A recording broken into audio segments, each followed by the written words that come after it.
Good afternoon, everyone. I apologize for running just a few minutes late. Thank you so much for being with us today. As usual, I have the Public Health Commissioner, Dr. Kathleen Toomey, Adjutant General Tom Carden, Georgia Emergency Management and Homeland Security Director Homer Bryson. All of the people operating under the direction of these leaders standing behind me are truly remarkable, including them. They've been working, as you can imagine, long hours with very little sleep. I also want to thank all those hard-working Georgians under their direction that are committed to the health and well-being of our citizens, and thank them for how hard they're working as well. We are blessed to have the best and brightest on the front lines of this fight. As of noon today, we now have 4,638 cases in Georgia, spanning 139 counties, with 139 deaths due to the COVID-19.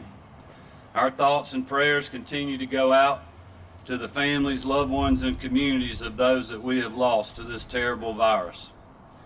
So far, the state lab has processed 2,100 tests, and commercial vendors have now processed a little over 18,000. As many of you know, testing in Georgia has increased rapidly over the last couple of weeks, but our capacity has been limited due to the number of reliable and available tests.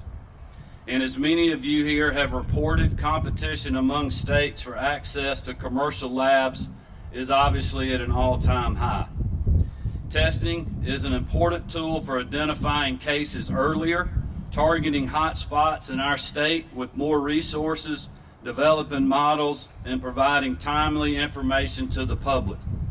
These tests are vital to our frontline workers, Georgia's doctors, nurses, and respiratory therapists, our first responders and law enforcement, as well as the medically fragile populations, including those living in long-term care facilities and the elderly. In short, tests define the battlefield and help us to develop a strategy to win this war. Yesterday, I was proud to announce plans to quickly and dramatically increase availability of testing for COVID-19 in our state. This proactive and timely initiative is leveraging laboratory resources under the University System of Georgia, the Georgia Public Health Laboratory, and Emory University to rapidly enhance surge capacity. This is a unique public-private partnership, which was announced and set into motion yesterday, for us to start processing over 3,000 samples a day. As you know, from the beginning, we have used data, science, and the advice of healthcare professionals to determine our preparedness and relief efforts. These new testing numbers will provide a better picture of COVID-19's impact on our state and continue to inform our decisions as we move forward. I want to pause just a moment and thank the University System of Georgia, Chancellor Steve Wrigley, Dr. Toomey, and their respective staff for their hard work on this important partnership. We want to assure Georgians in every part of our state that expanding testing remains a top priority for me, as well as those that are standing behind me today. We all know that the status quo is unacceptable, and I certainly appreciate their innovation. We will continue to innovate and push so all Georgians who need a test for COVID-19 can do so in a safe and convenient way. Since forming the Coronavirus Task Force in February, we have announced several orders to keep our families as well as our communities safe. We are in this fight together, and I want to share once again how we can flatten the infection curve in Georgia. To stop the spread, we must practice social distancing. To mitigate the risks, it is best that you stay home. For the most part, Georgians are heeding this advice, and I couldn't be more grateful for that, especially in the metro area. As you can see, traffic has lessened dramatically. We have folks teleworking, attending church online, getting takeout or delivery for meals, and postponing social events for the greater good. These are personal choices, and they are not easy. But when Georgians listen to the guidance provided and follow the orders issued, they are actively joining the fight against this deadly disease.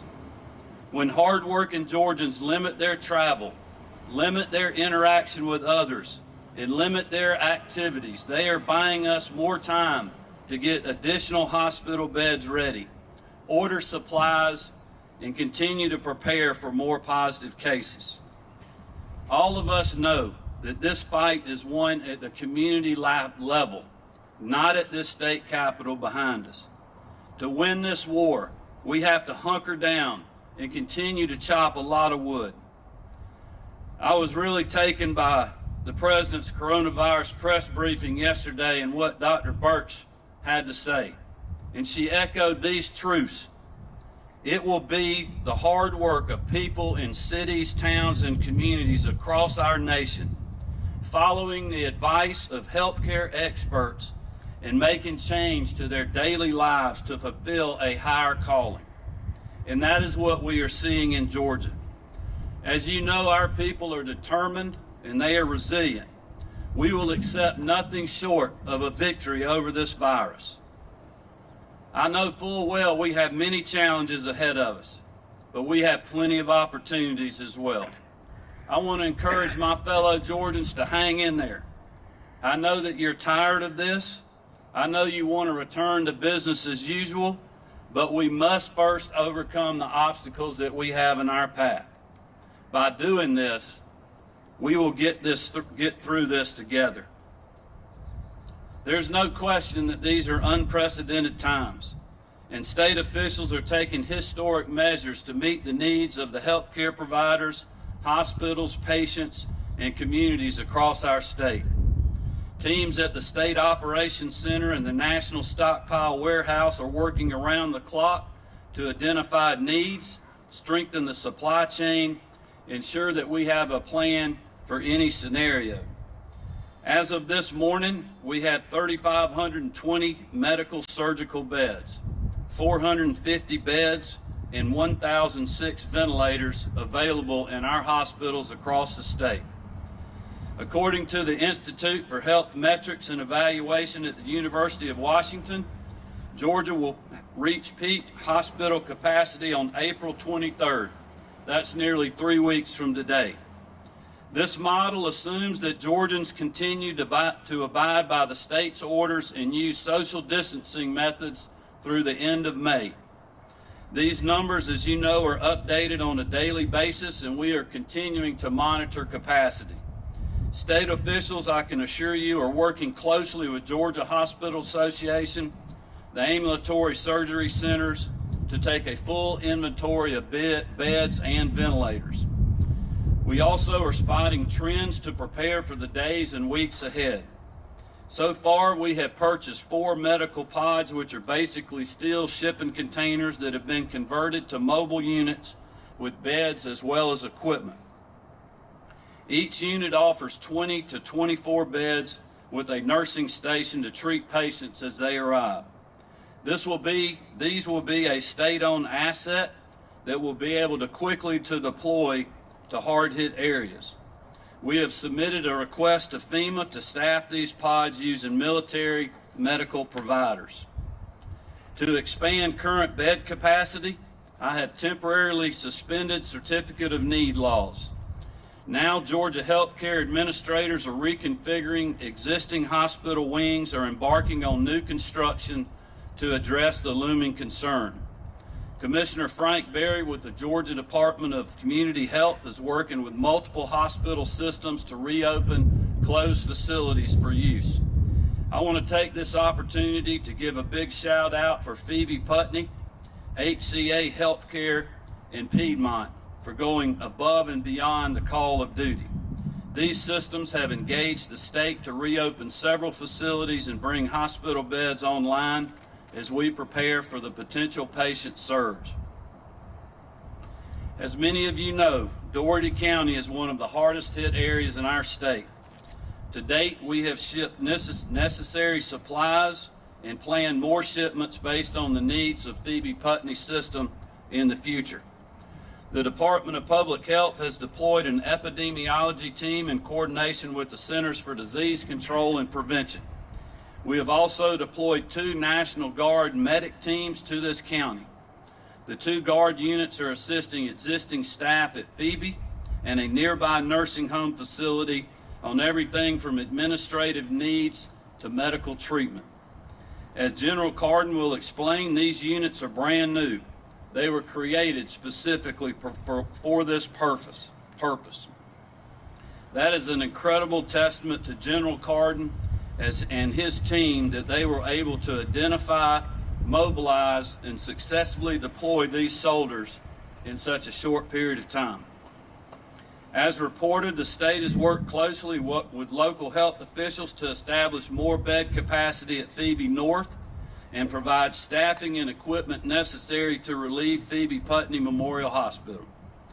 We expect Phoebe North to be completed and ready to treat patients as early as next week, the first part of next week. I've had several conversations with Scott Steiner, the CEO of Phoebe Putney, multiple times over the last week, as well as Dougherty County Commission Chair Chris Cahias, Lee County Commission Chair Billy Mathis, the mayor, and many other local leaders. We continue to all do everything in our power to ensure that Dougherty County and surrounding communities have the resources and support that they desperately need in this crisis. As I mentioned a moment ago, the Georgia National Guard has identified new teams to replicate the units sent to Albany and Dougherty County at similar hotspots around our state. And just yesterday, the Georgia Guard announced another innovative way to stop the spread of coronavirus across our state. This virus is deadly, as you know, but it's even more dangerous when left unchecked in a long-term care facility. To assist the operations and managers of these facilities to keep their patients and residents safe, we will activate over 100 guardsmen to deploy to any long-term care facility, assisted living facility, or nursing home that has COVID-19 patients. These troops will implement infection control protocols and enhance sanitation methods to dramatically reduce COVID-19 exposure amongst vulnerable residents. Going forward, I cannot overstate the importance of nursing home facilities and long-term care homes following the public health guidelines. Our task force is in regular communication with the Georgia Healthcare Association to make sure these facilities are receiving accurate, up-to-date information from the Department of Public Health and from the Centers for Disease Control and Prevention. In the weeks to come, the Georgia National Guard units will have boots on the ground to assist those operations and continue to ensure we're protecting our most vulnerable citizens. As I previously mentioned, on March 23rd, I issued an executive order banning gatherings of more than 10 people unless they are at least 6 feet between each person at all times, and requiring medically fragile Georgians to shelter in place through April 6, 2020.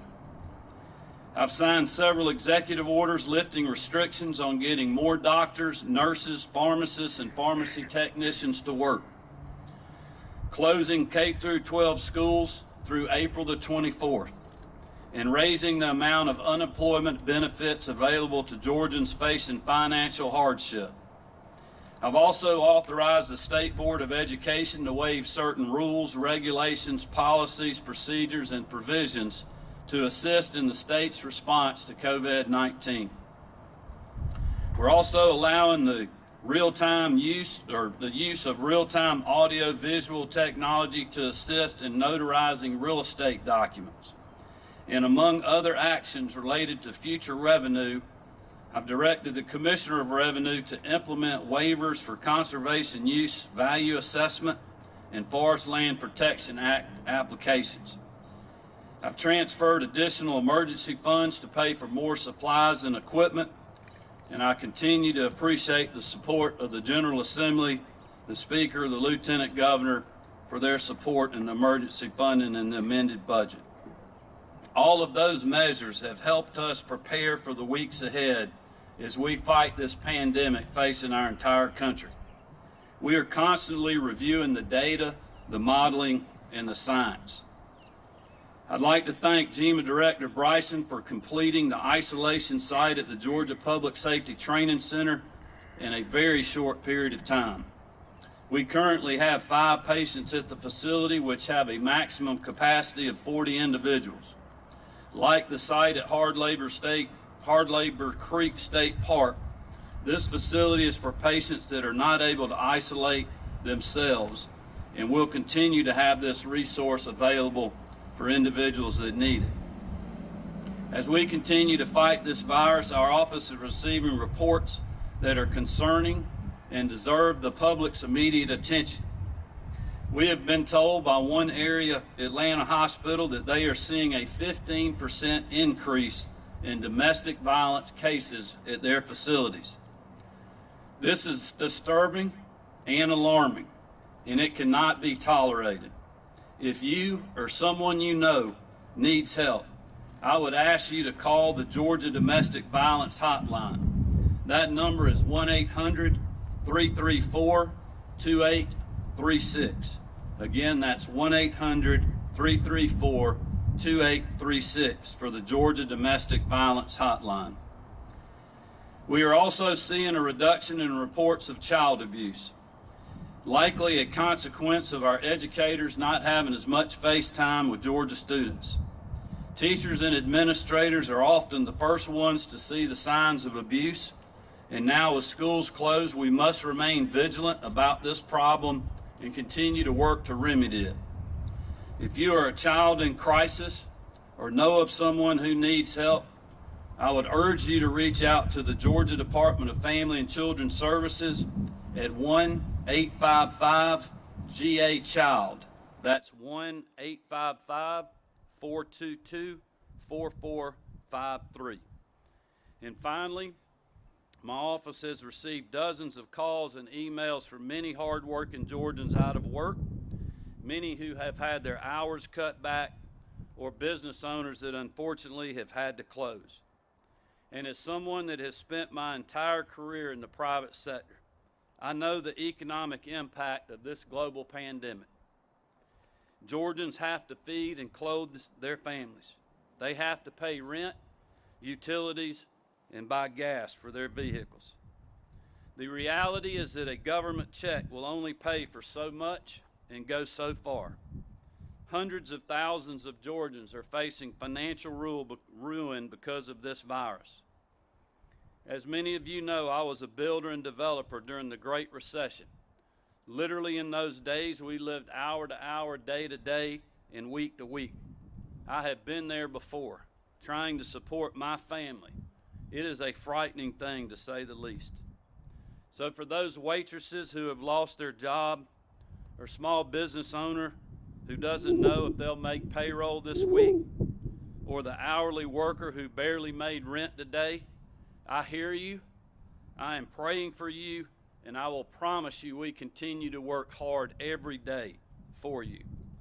I want to thank Commissioner Mark Butler. He has done a great job streamlining the unemployment benefit process, and we were among one of the first states in the Southeast to be approved for the expanded Small Business Administration loans. We have also extended the state tax filing deadline to match the federal deadline and issue guidance to workers looking for hourly jobs to get through the next few weeks.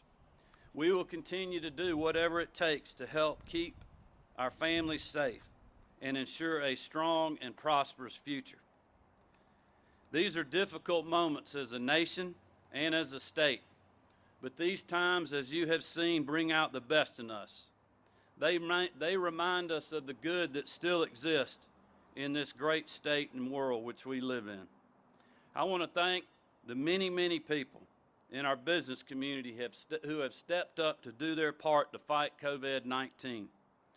Georgia's own Home Depot is donating millions of dollars in PPE and other products, prioritizing fulfillment orders to hospitals, healthcare providers, and first responders. Honeywell, an industry technology manufacturer who has a hub here in Atlanta, is ramping up production of N95 masks from a new facility in Rhode Island and another one in Arizona that will come online in May. They've already doubled their production of N95 masks, and within the next 90 days, they will have 5 times the capacity to produce these critical health care supplies.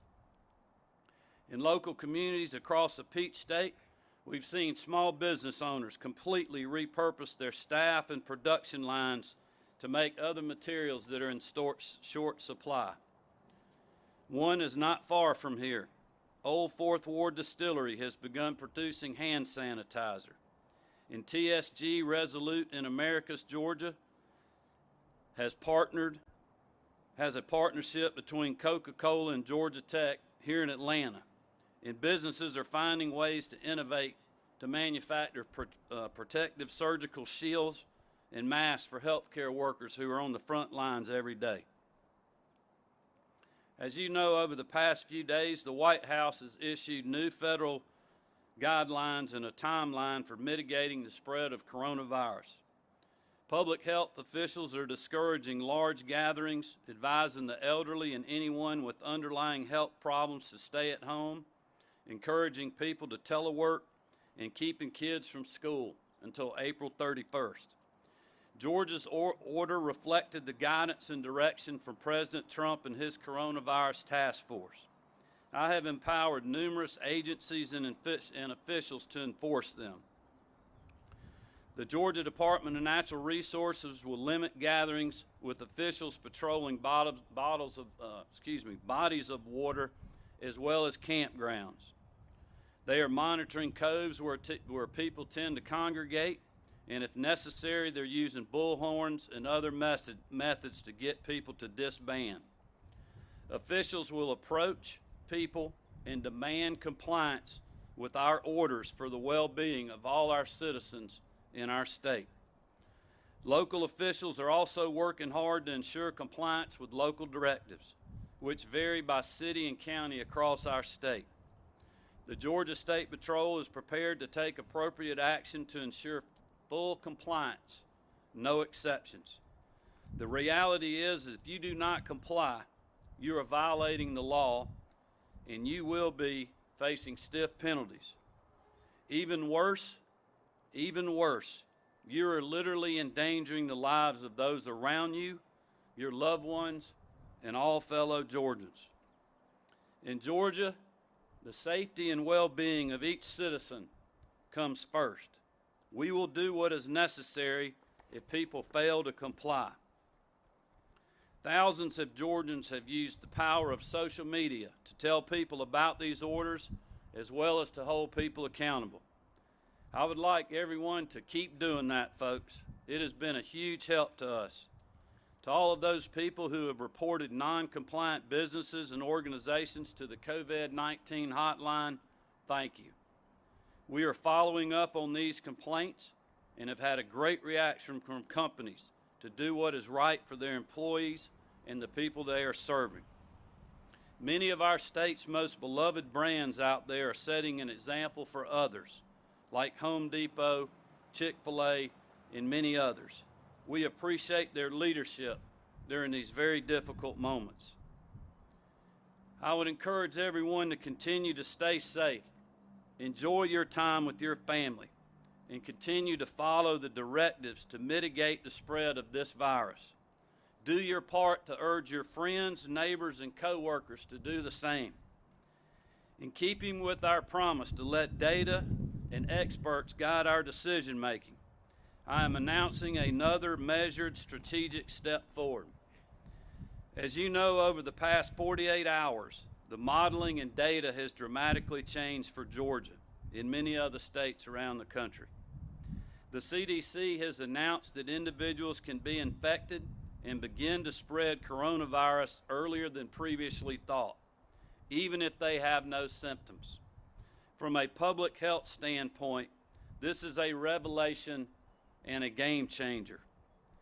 In addition, new models show that Georgia will need more time to prepare for hospital surge capacity, and while we are making excellent progress with our team, we have got to be more aggressive. For those reasons, and in accordance with Dr. Toomey's recommendation, I will sign an executive order today closing K through 12 public schools for the rest of the school year. I want to stress that online learning will continue. I want to thank all of the educators and superintendents that have stayed in touch with us through this process to make the best of a tough situation. We will continue to work with them on the path forward. Tomorrow, I will sign a statewide shelter-in-place order, which will go into effect on Friday and run through April 13, 2020. This date is in line with our public health emergency order. Dr. Toomey and I will continue to work day and night to finalize the order to make sure it keeps our citizens healthy and protected in every zip code across our state. We are taking action to protect our hospitals, to help our medical providers, and prepare for the patient surge that we know is coming. This action will ensure uniformity across jurisdictions for Georgia sheltering in place and help families and businesses be able to comply with its provisions. We will publish the order tomorrow and issue detailed guidance so Georgians can get prepared. We will continue, as I said, to monitor the data and make sure that we make adjustments as needed, keeping members of the public informed every step of the way. When I announced my campaign for governor 3 years ago today, I told a crowded room of supporters in Cobb County that there would be difficult days ahead for us, but that I would remember Joshua 1:9. Be strong and courageous. Do not be afraid. Do not be discouraged. The Lord your God will be with you wherever you may go. Years later, know that I still believe that with my entire heart. Doctors, nurses, medical staff, be strong and courageous as you have been. To our first responders, everyone else on the ground fighting this fight from a medical perspective, truck drivers, grocery store workers, food delivery workers, be strong and courageous. Mothers, fathers, sisters, and brothers, be strong and courageous.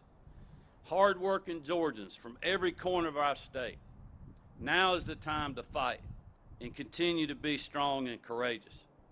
We are in this together. We are going to win this together, and we're not going to leave anyone alone. So be strong and courageous. Thank you all, and God bless you, and I'm now going to ask Dr. Toomey to come up and give you an update from her end. Thank you, Dr. Toomey. Thank you, sir. Thank you very much. It's hard to believe that it was just about a month ago we first met to announce the first 2 cases of COVID-19 in Georgia.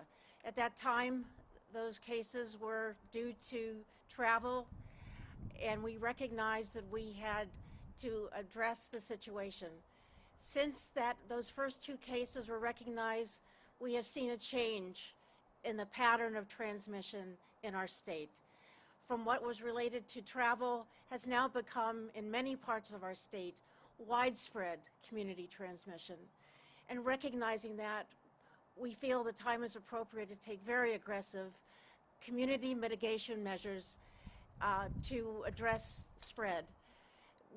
Even in those areas with relatively few cases, there's still moderate transmission, and we can't let the fact that relatively few cases are in an area.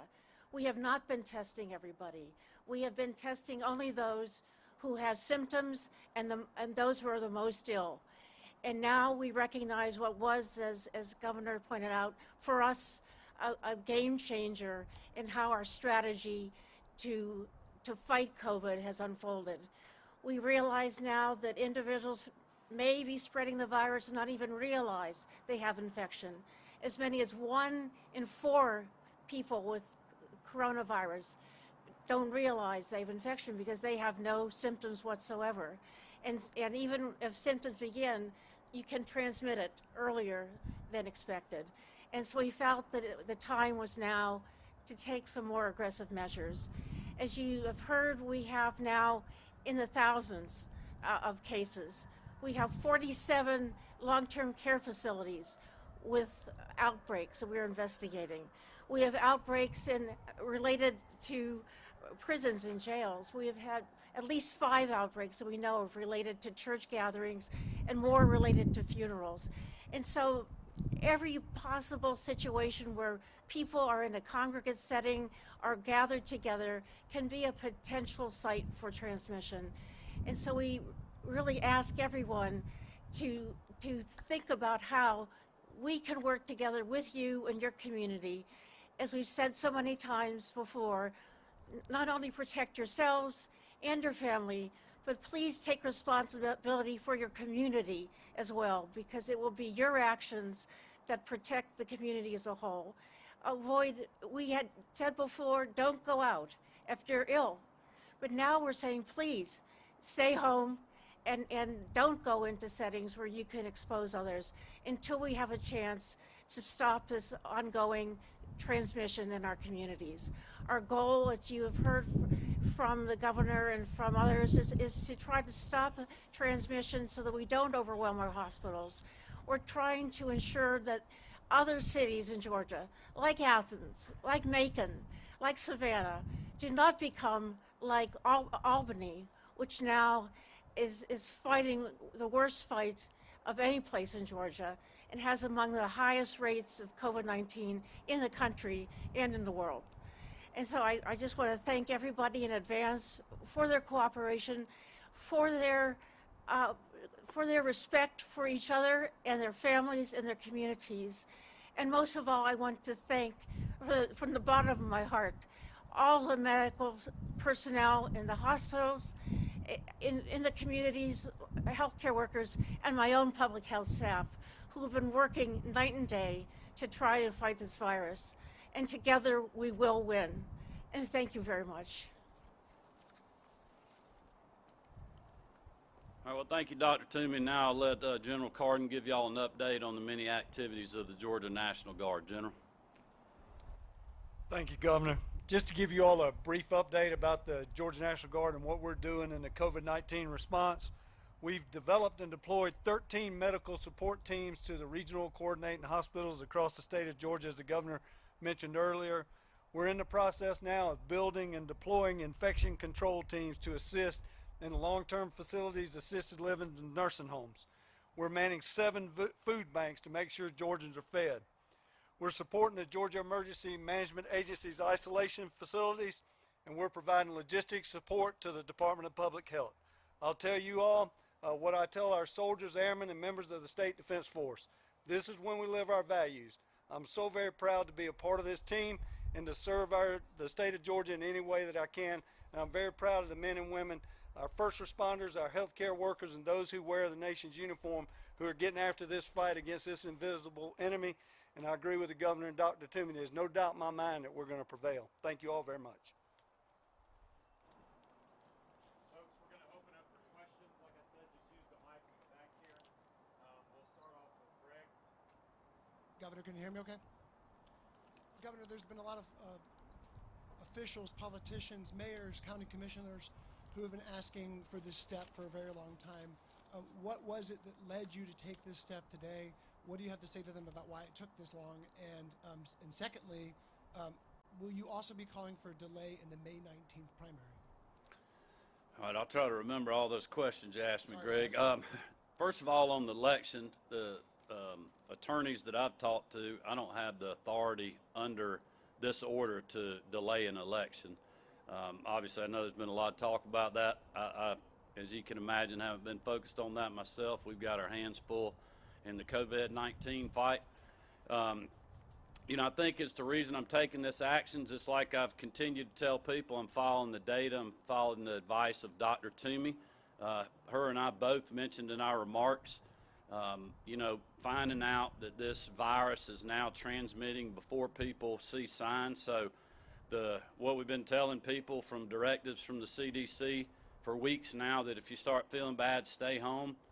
Those individuals could have been infecting people before they ever felt bad. Well, we didn't know that until the last 24 hours. And as Dr. Toomey told me, she goes, this is a game changer for us.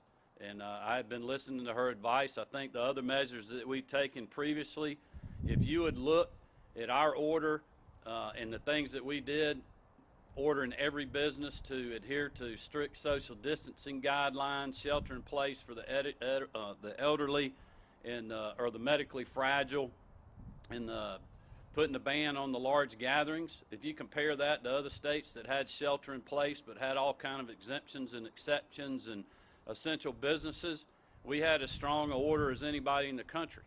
I think the issue is we still continue to have people that are not taking this seriously. I'm very thankful to those Georgians that we have that have, literally been staying home with their families unless they were going to their place of employment. I had people texting me all over the weekend that are in the construction industry saying, we have implemented social distancing on our job sites. We're doing our part, and I know there's many people that have done that. Grueling decisions by small business owners that I've read about that had to close a pizza restaurant because their customers wouldn't comply with what they were trying to do. So for the good of the public, they shut it down. That had to be a grueling decision for those people. I'm very thankful for the federal support that we've gotten from the President, the Vice President, our congressional delegation, with the unanimous support of the Senate stimulus bill. I know that money will begin flowing quickly. That's going to be very helpful to people that have lost their jobs or have limited hours. The SBA loan process, our local banks and many other people, including our team, are working very hard to put that information together to get that in the works very quickly. So I think all of those things are going to help. But as I said earlier, we've been following the data, and I've been following the advice of the task force and the health officials. And there's been all kind of models and different things that we're looking at. But I think this new model that we're following every day, based on guidance on what the President and Dr. Birx and Dr. Fauci said last night, is going to be very helpful for the states as we move forward. Governor, once again, what are the dates of the order, and what will be different under this order compared with what we're already under, and how are you going to enforce it using the State Patrol and other law enforcement means? We're definitely going to be enforcing it with state law enforcement and other people that have the ability to deputize under the power of the public health emergency order. Exactly how that looks like is something that we're going to be, we're going to have a lot of information in this order. That's one of the things that I think is really hard about a shelter in place is it's going to take a lot more, I think, detail in the order than what we had before. I've had concerns about that confusing the public, but at this point I think it's the right thing to do, and I'm going to rely on Dr. Toomey to help me write that the rest of the night and in the morning, and we'll have the details in the order. It'll go through our public health emergency order of April 13th. And just to follow up, so you anticipate there will be in this detailed order some exceptions for grocery stores, pharmacies, things like that? Yeah, look, people have to eat. We have to continue to process our food supply. We have to have pharmacies open. We have to have Georgia-based companies that are making PPE, medical supplies, and I've heard from a lot of these people. These are hard things to figure out, just like a packaging company. If you make the medical supplies, somebody's got to make the packaging that it goes in to keep it sanitized on the way to the healthcare facility. So we're working through all of that, and we'll have that ready to go tomorrow with guidance. Governor Kemp, did I understand you to say that the tipping point for the shelter-in-place order was that you've learned in the last 24 hours that people who are can be asymptomatic throughout the disease and still spread? It seems like that's been clear for a while. Well, I'll let Dr. Toomey speak to that, but we've been doing 2 calls a day, every day, for well over a month. And last night, Dr. Toomey said on that call, and we talked about it again today, that this new information that came from CDC was a game changer. So I'll let her speak to that. Dr. Toomey? Sure, thank you. I think we knew, you could tell from the pattern of spread, and we knew from the cruise ships that there's likely asymptomatic transmission. CDC guidance and our own testing patterns were to test those with symptoms. And so all of our epidemiologic models were based on people with symptoms. And I think it's a combination not only of recognizing that there's probably a large number of people out there who are infected, who are asymptomatic, who never would have been recognized under our old models, but also seeing the community transmission that we're seeing and recognizing now is the time to stop that transmission before the hospitals get overrun. And this is something that the governor and I and the task force talked about at some length, and I think that the important thing is the action is being taken, and we really need the public's cooperation to ensure that this is valued and also respected. I can tell you that even in my own community, I still have people say to me, I don't understand why you're so upset about this. This is just like the flu. This is absolutely not just like the flu. It's many times more transmissible. It's and it's also much more deadly. And we have absolutely no immunity to this. We don't have a vaccine. We don't have, our bodies were not exposed to this before, so we can't fight this off. So we see, as the pattern of deaths has occurred, those particularly elderly and those with chronic health conditions are most at risk, but everybody is at risk for infection, and I think the time is now to try to stop that community transmission. I've got a question about the long-term care facilities. It seems like an awful large number of facilities that have been affected. Do we have any kind of have you looked at the causes of these outbreaks? Is this a number that continues to increase in terms of facilities? And what are other states seeing? Well, I'll let Dr. Toomey speak to what the epi teams are seeing on the ground with them. I'll just tell you, I know some of the things that we've discussed. I think the Albany situation, and she can confirm this, but I believe there was a funeral service weeks ago where an infected person went, and it created this whole epicenter that just exploded down there. I imagine that somebody that was at that funeral works in these facilities and got in there and brought the virus inside, which is, that's one reason we've been begging people not to have, and I know it's a hard thing, religious services, trying to do them online, try to do them drive-in, people staying in their car, spreading people out. Unfortunately, not only in Georgia, but across the country, we've seen individuals and churches that are not abiding by that. And I know that's a very tough deal with their congregation and with those faith leaders, because it's tough on me.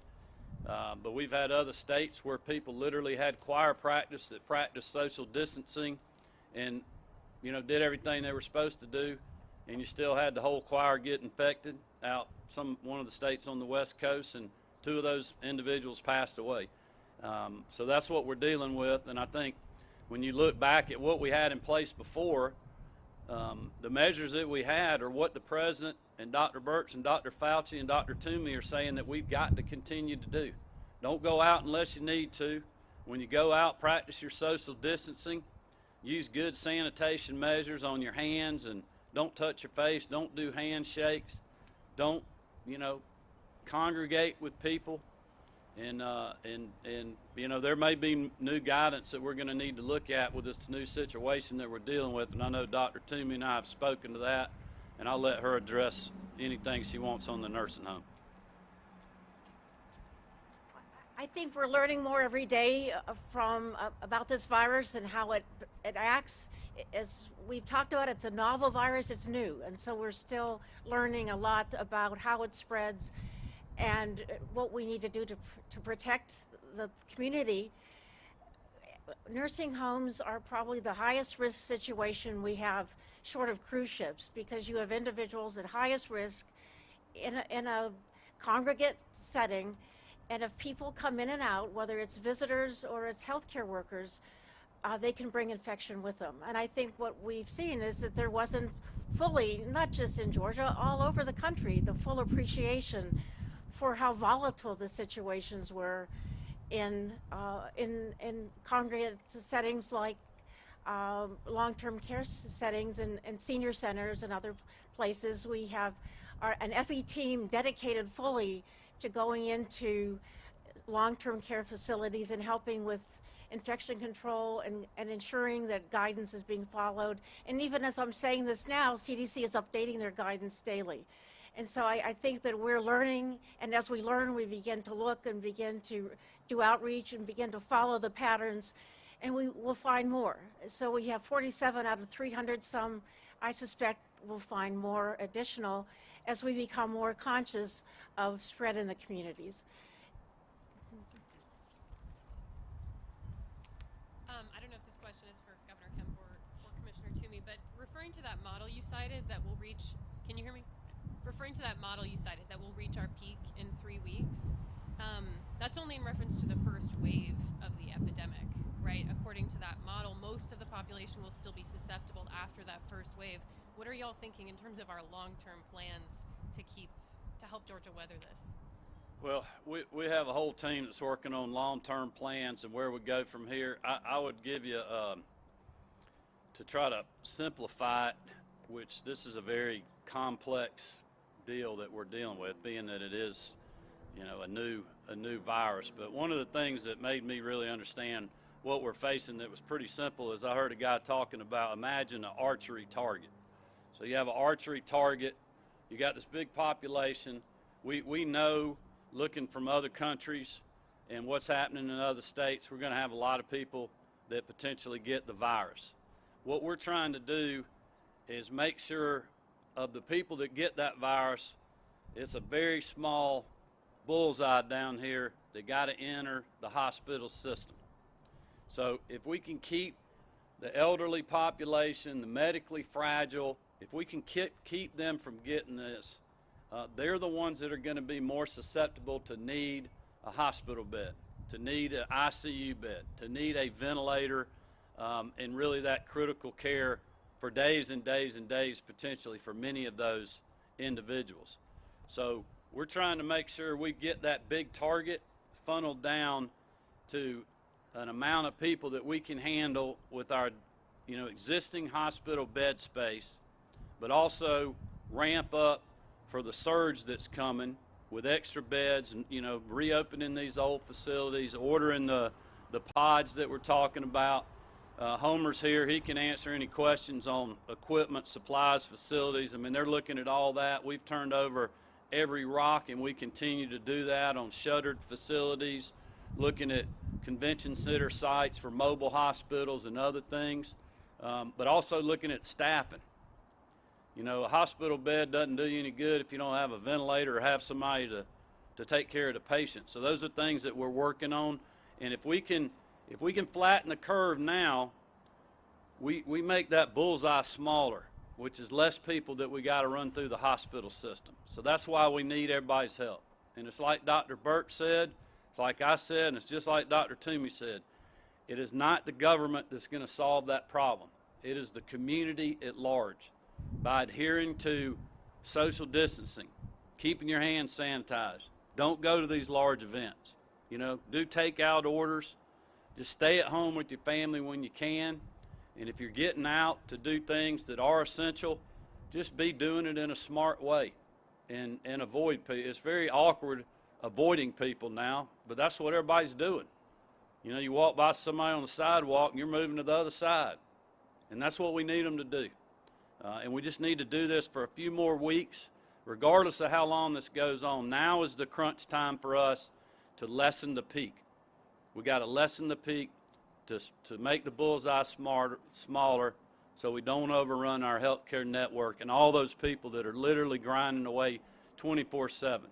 I cannot thank our healthcare workers enough. And we literally have people that are not going at home now because they don't want to infect their family. So they are risking everything to be on the front lines of this fight, and then they're not even getting to see their family at night because they don't want to infect them. I mean, they are Georgia and American heroes out there working right now. And these people, all of us can help them by flattening this curve. Can I just follow up and make sure I understand? So you're saying basically to keep that bullseye small right now with these restrictions, the idea is to allow our healthcare system to ramp up to capacity that could handle a second wave. Is that what I'm understanding? Well, you're talking about a wave after the peak on April the 23rd? Yeah.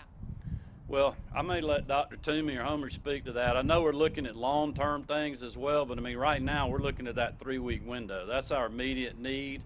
Our immediate needs are PPE, ventilators. I mean, we're working on that stuff every single day. But I know we have a team that's thinking about the long term as well. Governor Kemp, I think we've been there from the beginning when all this broke down. What do you want to tell the families of those who did lose loved ones? More than 130 people in Georgia have now died. And I think this news of the shelter comes as a welcome relief. But what happens to those other families that have lost loved ones? Should this have been put in place earlier? Well, I think what we had in place earlier was exactly what the healthcare professionals were telling us to do. The same thing the president talked about yesterday, the same thing Dr. Birch talked about yesterday. When you look at the orders that I put in place versus what other states did, Arch, you can call it whatever you want. But if the press would really dig in and compare, they would see that what Georgia has in place is very strict compared to other states around the country. Is there a likelihood of this being extended? I know it's Friday to April the 13th. That's about 10 days. Well, is there a likelihood? Yeah, we're definitely have that on our radar. I don't want to make a determination on that. I'm very appreciative of the unprecedented actions that the General Assembly took to give me these emergency powers. That goes through April the 13th. Now that I've made this decision, once we get the order in place, I'll be talking to the Lieutenant Governor and the Speaker and the leadership and members of the General Assembly about where we go next. And before I comment on that, I'd like to include them in that decision-making process because they're a big part of that, and I'm very grateful for them. To ask you a testing-related question, when will Georgia testing no longer need to be so strictly rationed, and how will the state go about widening its protocol? Well, I know we're doing a lot more than we were on testing, and our goal is to continue to do more than we are today on testing. We've been working on that ever since we started with this. We are seeing drive-by testing now. Dr. Toomey's direction and the CDC's has been for the frontline healthcare workers and the medically fragile to have the first dibs on the test, if you will. And I think that's an appropriate thing because we're trying to protect the frontline healthcare worker. We don't want them working in the hospital if they're tested positive. And I may let Dr. Toomey speak to, and I know I think Homer and others have been working on testing as well. I hate to say too much that I'm not supposed to say right now, but I know we have a lot that we're rolling out, and certainly the university partnership was a big one. I think that was yesterday. Dr. Toomey, do you have anything on testing? Yeah, thank you. I think that all of us recognize the more we test, the more we'll see the spread of COVID infection, and particularly as we expand testing to not highly symptomatic people, less symptomatic people, because it has been so restricted to the sickest people and also those in the hospital. And even as we expand testing more broadly, as more testing becomes available, we can't test our way out of this crisis. We have to take the community mitigation measures that have been proposed now. And I can't, again, emphasize enough that it's so important for the public to understand that this can't be done by us testing. This can't be done by the medical community providing care. This has got to be done by all of us working together and everybody respecting the social distancing and the request to stay out of the public for this limited time that will pay dividends, we hope, long term in helping to eliminate this virus. Thank you, Doctor. Mr. Governor, thank you for your time. My question is about the shelter in place. Obviously, this is new for everybody in the state of Georgia and for Georgians. Besides the obvious of what you can and can't do, talk about what families can and can't do. For example, in my situation, I have grandparents, my kids' grandparents, that would love to come from North Georgia down to Atlanta to visit their grandkids. Is that acceptable? What about family members seeing other family members as long as they're keeping distance? Is that sort of activity acceptable? I'll let Dr. Toomey speak to the individual scenarios because they're the ones that are giving me the advice on this, but families need to do exactly what we've been telling them for weeks, and we'll have more directive tomorrow when we put the new order out.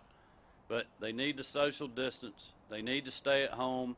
They don't need to go to gatherings of over 10 people. I wouldn't go to them at all if you have a choice. And if you do, make sure people are social distancing, whether if you're going to a, an outdoor church service of something of that nature, and just, be doing what we're saying. But the thing is, what I would tell families and what I've told my own mother, and I know Marty's told her mom, is look, they are of the age, they're in that class where this virus is deadly for them. So we're telling them to stay at home, or stay in surroundings where people have not been moving around, and just protect yourself. And that's what we need families to do. If your parents are somewhere else, just wait a couple of weeks if you can. Video chat with them, Skype them, go drop their groceries off and wave and talk to them from the street.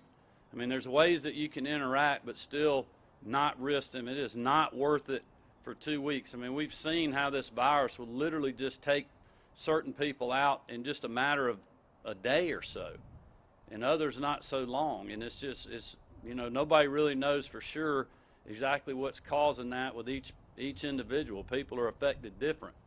But we do know, I think we were talking about today, I would hope y'all wouldn't hold me to this exact number, but I think about 2/3 of our fatalities from the virus in this state are medically fragile and of older population. Dr. Toomey's whispering if not more than that.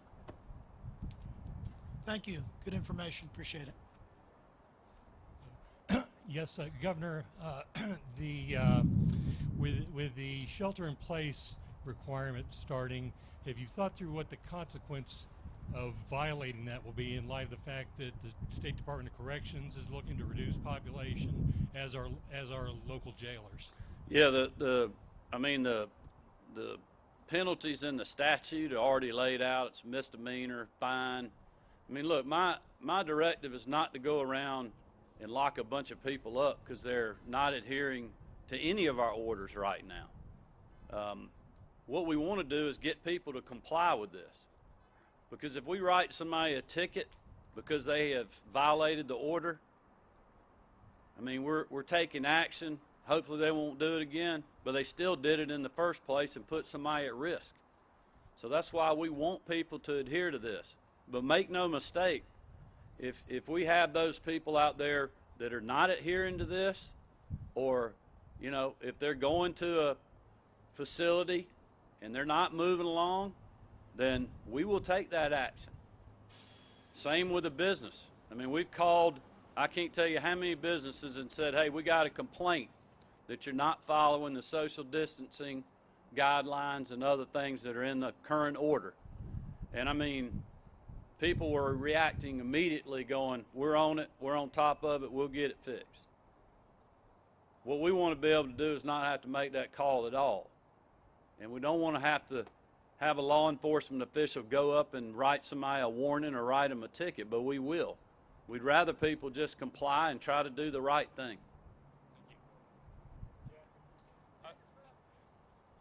Commissioner Toomey mentioned that there were 47 long-term care facilities that had confirmed outbreaks. I am aware of 2 that y'all have announced National Guard teams for, one in Albany and one in Thomasville. Can you talk about how you're making those selections and who's going to get that enhanced assistance? We're responding to a list that's provided by the Department of Public Health and the Department of Community Health, and they identify nursing homes that have outbreaks. And so essentially we look at the ones that have the most positive patients. We coordinate that with the Department of Public Health, the Georgia Department of Community Health, and the Georgia Healthcare Association. And so that coordination is done. When we get to yes, we deploy the team, and then we provide essentially what you might consider an a la carte service to the nursing home administrator. We offer a number of services, from education and training on how to properly wear PPE, how to put it on, how to take it off, how to prevent cross-contamination, all the way down to wiping down the facilities and doing direct infection control. In fact, I was down in Pelham right before I came here today, and we had some 20 soldiers engaged and helping that particular facility improve its infection control. They're very appreciative of that support, and we look forward to helping other facilities as they fight this invisible enemy. Thank you.